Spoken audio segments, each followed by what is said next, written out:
Shedeur Sanders' unexpected move after first season with Browns. Shedeur Sanders and the Cleveland Browns didn't have the 2025 NFL season they were hoping for, finishing with a 5-11 record, missing the playoffs for a second straight year. But Browns fans did have something to get excited about in 2025 as defensive end Myles Garrett broke the single-season sack record with 23. Sanders was one of the most talked-about players during the season. Coming out of Colorado, the quarterback was widely expected to be a top 10 pick in the 2025 NFL Draft, but ended up falling all the way to the 5th round. Even the Browns selected another quarterback, Dillon Gabriel, ahead of him. After being a backup for the first 10 games of the season, Sanders finally got his chance as Cleveland's starter in Week 12. He was able to finish out the year and secure a 3-4 record as a starter, completing 120 of 212 attempts for 1,400 yards, 7 touchdowns and 10 interceptions in 8 games.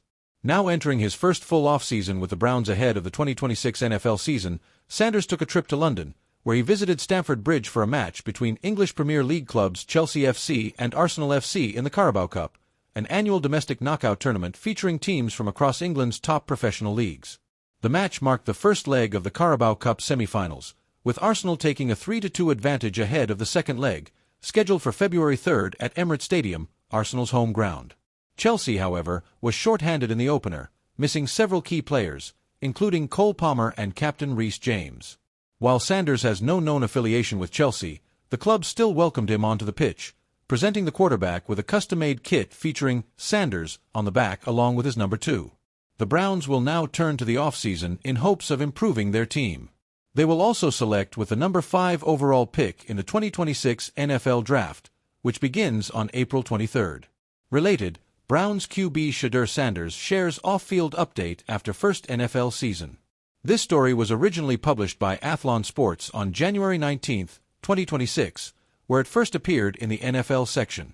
Add Athlon Sports as a preferred source by clicking here. Not after a season that felt louder than any rookie campaign in recent Browns memory. Not after every throw by Shedeur Sanders was dissected, replayed, praised, or criticized as if it were a referendum on the franchise itself. Yet when the final game ended, and the stadium lights dimmed on a year that produced more questions than answers, Shedeur Sanders disappeared, at least from the noise. That disappearance became the first clue that something unexpected was coming. A season written in pressure. Shedeur Sanders arrived in Cleveland with a weight most rookies never carry. He wasn't just a quarterback, he was a name. A legacy. The son of Deion Sanders, Coach Prime himself, and the embodiment of modern football's collision between tradition, branding, and raw talent. The Browns didn't hand him the keys outright. They gave him a chance, sometimes begrudgingly, sometimes desperately. Injuries, inconsistency, and circumstance forced Sanders into action earlier than planned, and when he stepped onto the field, he looked exactly like what he was: gifted, fearless, and unfinished. There were flashes that made fans lean forward in their seats. Tight window throws. Pocket escapes that felt more instinct than instruction. A calm face in moments when the pocket collapsed like a bad dream. But there were also sacks that piled up, drives that stalled, and games where the offense seemed to shrink under the weight of expectation. Every Sunday felt like a trial. By season's end, the stat sheet was a Rorschach test. Optimists saw promise. Skeptics saw struggle. Analysts argued not just about what Sanders was, but what Cleveland was becoming. And hovering over it all was the unspoken question: is this really where Shedeur Sanders should grow? The move no one predicted. Most expected Shedeur's off-season to follow a familiar script. Rehab. Film study. Quiet workouts in Texas or California. The occasional cryptic social media post. Then a return to Cleveland for OTAs with a carefully worded quote about learning from adversity. Instead, he did something no one saw coming. Shedeur Sanders enrolled himself in a quarterback incubator, not a team facility, not a private celebrity retreat, but a low-profile, brutally demanding off-season program run by former NFL quarterbacks who built careers on survival, not stardom. No cameras. No entourage. No branding. Just work. The move shocked people not because it was flashy, but because it was the opposite. This wasn't a PR stunt. This wasn't a power play. This was a quiet admission: I need to get better, and I'm willing to disappear to do it. Stepping out of the shadow. Perhaps the most surprising element wasn't the program itself, but who wasn't there. Dillon Sanders. For the first time in Shedeur's football life, Coach Prime was not hovering nearby, not commenting publicly, not shaping the narrative. The absence wasn't dramatic, it was intentional. Shedeur chose separation. Not rebellion. Not rejection. Just independence. In Cleveland, critics often whispered that Shedeur was insulated by his father's presence, protected from harsh truths by a legendary shield.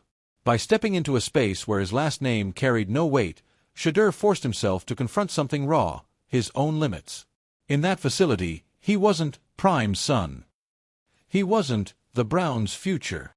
He was just another quarterback with footwork issues, timing problems, and a habit of trusting his arm too much. And no one cared who his dad was.